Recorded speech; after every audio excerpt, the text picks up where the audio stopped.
خوش آمدید۔ آپ سن رہے ہیں میٹ ود جنس ود ڈی ایم نعمان علی کے ساتھ۔ آج کے اس ایپیسوڈ میں یہ واقعہ ارسال کیا ہے نازنین صاحبہ نے۔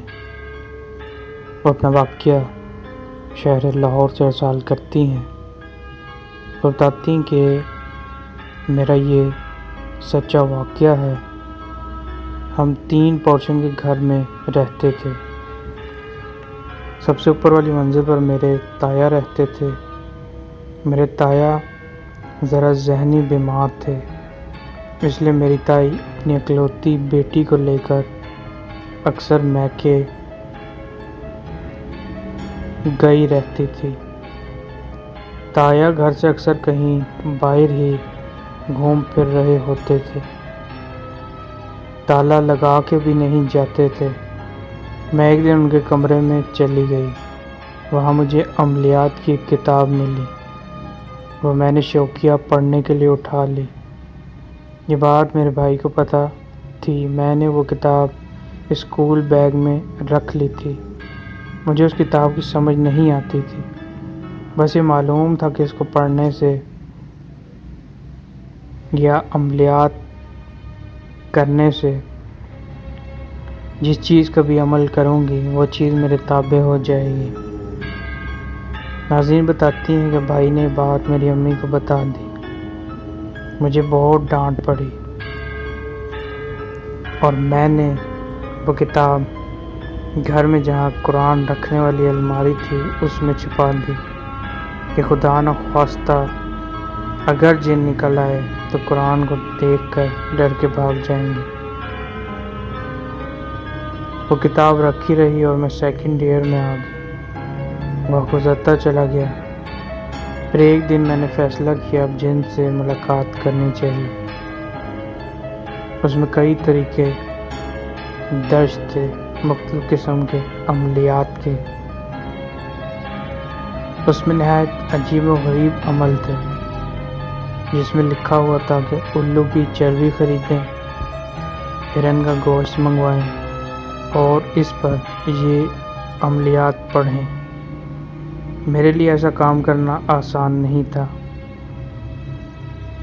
لیکن تمام کتاب پڑھ لینے کے بعد اس میں سے ایک آسان ترین وظیفہ جس کا میں نے انتخاب کیا، جس کو کرنے کے بعد اس میں لکھا تھا کہ یہ عمل کرنے کے بعد 3 دن کے اندر اس کا موکل ظاہر ہو جائے گا۔ ناظرین بتاتی ہیں کہ میں نے امی کو کہا کہ جمعہ کی چھٹی کر کے پیر کو ہونے والے ٹیسٹ کی تیاری کرنی ہے۔ جھوٹ بولنا پڑا کیونکہ اصل مقصد جن کو بلانا تھا۔ میں نے جمعہ کو وظیفہ کیا، یہ رات کا وقت تھا۔ پھر اگلی رات دوبارہ وظیفہ کیا۔ جب متواتر وظیفہ کیا تو آخری دن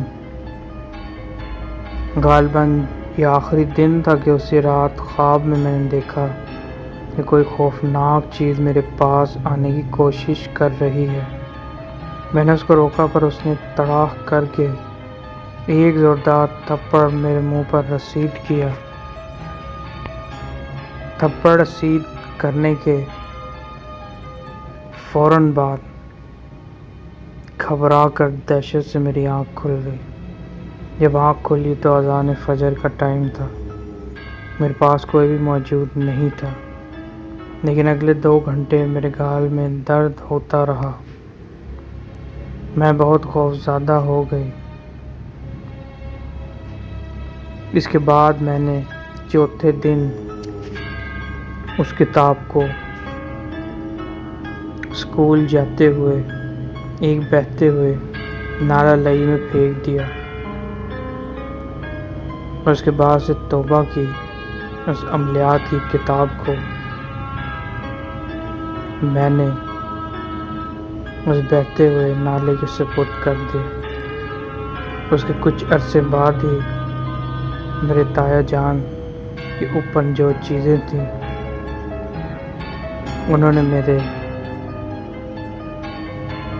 تایا کو اس قدر پریشان کیا کہ انہوں نے دوسری منزل سے چھلانگ لگا کر خودکشی کر لی۔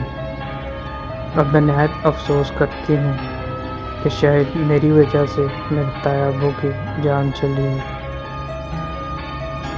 ابھی بھی مجھے خواب میں مختلف قسم کے کچھ سائے نظر آتے ہیں جو میرے پیچھے بھاگ رہے ہوتے ہیں، اور میں ان سے ڈر کے نہ جانے خواب میں کس طرح اپنی جان بچاتی ہوں۔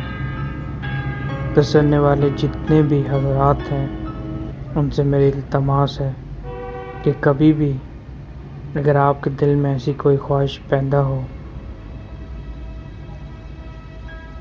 تو اس سے دور رہیے، کیونکہ برائی برائی ہی ہوتی ہے، اور اس برائی کے کام میں آپ کو سوائے نقصان کے ہاتھ کچھ نہ آئے گا۔